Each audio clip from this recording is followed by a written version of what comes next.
Crème Anglaise is one of those classic base recipes that you should master because it's the base of so many other desserts. To make a batch of homemade ice cream that is custard based, you make the Crème Anglaise custard sauce first, and then you combine it with some whipping cream, and then you churn it in an ice cream machine. Add rum, it's basically homemade eggnog. Usually I like to serve crisps and crumbles with a scoop of vanilla ice cream is really good. But I don't have any, so instead of vanilla ice cream, I'm gonna do like the British do, and I'm going to make a custard sauce, also known as Crème Anglaise. I'm just gonna separate my yolks from my whites because we need the yolks for the Crème Anglaise. The whites I will save. Maybe I'll make a pavlova.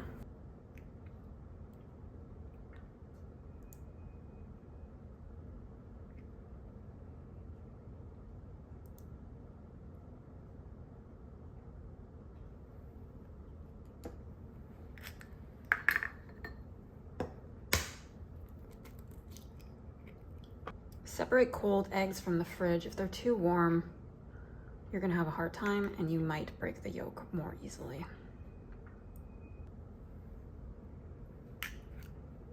I'm gonna weigh my milk because I'm assuming that the density of milk is probably 1 gram per ml.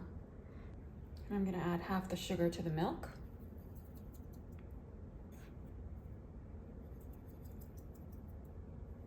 So I'm gonna whisk the egg yolks with some salt and half the sugar.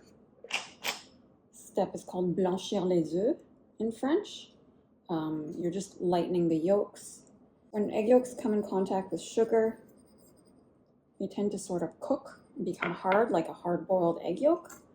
So to prevent that from happening, we whisk the two together, and magically, the hardening reaction doesn't happen.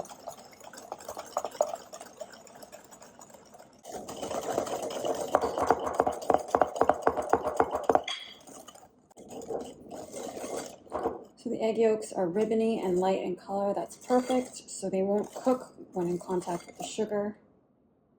It's perfect. So now we just have to heat the milk, temper the egg yolks, and then cook our crème anglaise till it's thick. Not too thick.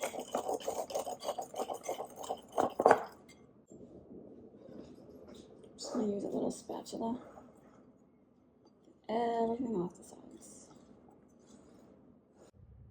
Now I'm taking that same whisk that I used with the egg yolks, and I'm whisking the milk and the sugar. Well, it's half the sugar now.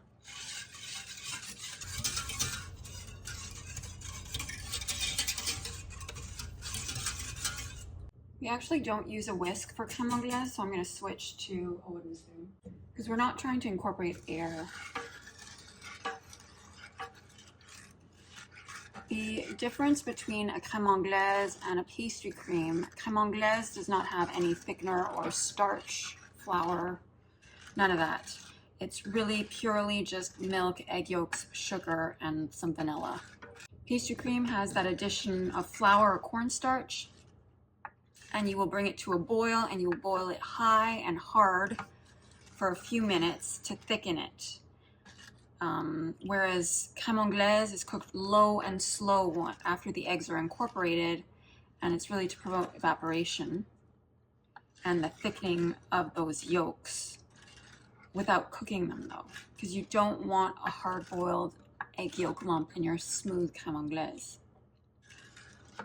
So when you're heating the milk and the sugar, you can heat it at a much higher temperature, but then once the yolks are in the crème anglaise mixture, you want to lower the temperature and cook it low and slow, keeping it moving so nothing sticks to the bottom and so you don't scramble your eggs.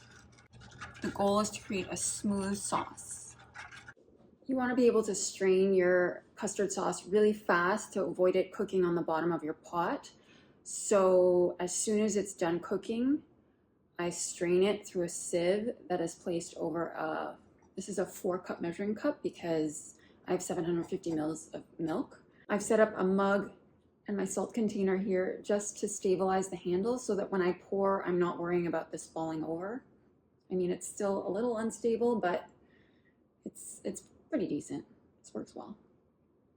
My milk is steaming hot, so I'm gonna add it to the bowl with the egg yolks.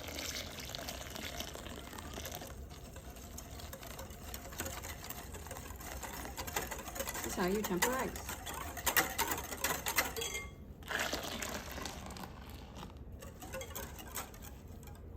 The neat thing about crème anglaise is you don't want air, but at the beginning there is a foam, as you can see. That foam will disappear when the crème anglaise has thickened. It's pretty cool.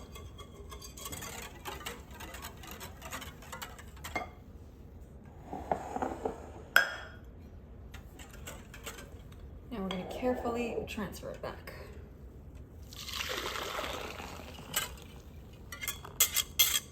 I'm going to add my vanilla bean paste now before I forget.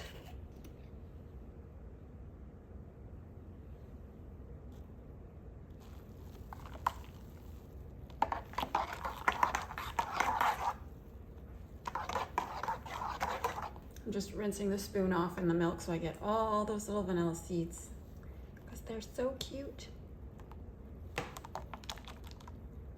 Now we are cooking our crème anglaise and we switched to a wooden spoon. Make sure you don't use a whisk because you don't want to incorporate any air or create any more bubbles. There is a foam that has formed. That's totally normal and it goes away as you cook. So don't worry about the foam. Right now you can see the crème anglaise does not really coat. It's very translucent and like not thick. It won't coat a spoon. So we're going to cook it till it coats a spoon.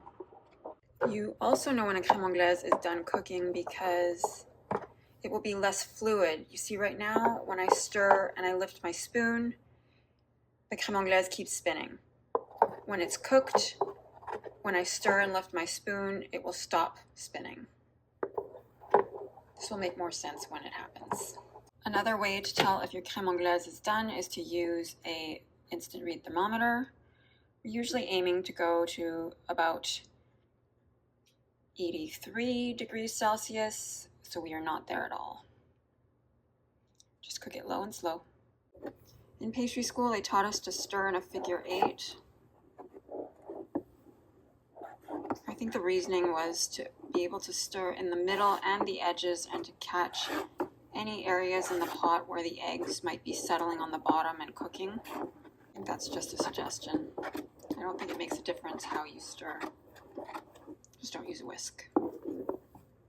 Right now the crème anglaise has not cooked enough, so it's very, very thin. As you can see, it does not coat the spoon at all. It's like watery, like the texture of milk.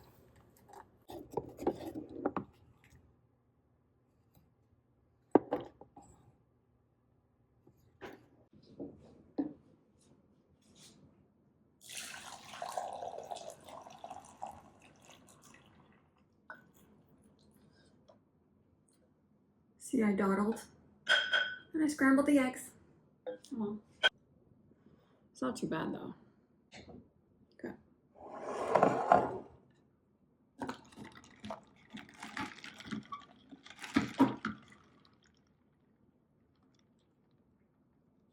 Now the custard is cooked, strained, and it's chilling in an ice bath. That's to get the temperature down as fast as possible.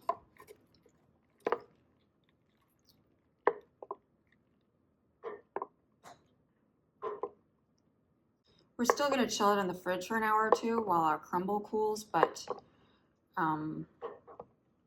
this gives it a head start. There's still a little foam, but it's not too serious. I think it happened when I was straining the custard sauce. That's okay. I'm going to cover the custard sauce with a piece of plastic wrap just to protect it, and then I'm going to chill it for a few hours. It's beautiful.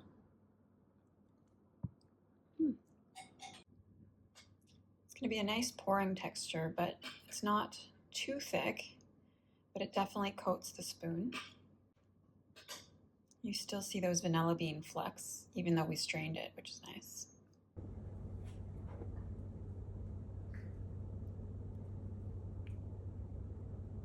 If you wanted a crème anglaise with a thicker texture, you could increase the egg yolks or decrease the milk. It's really up to you how many yolks and how much milk you use. This is the ratio I use today, but you can play with it and make it your own.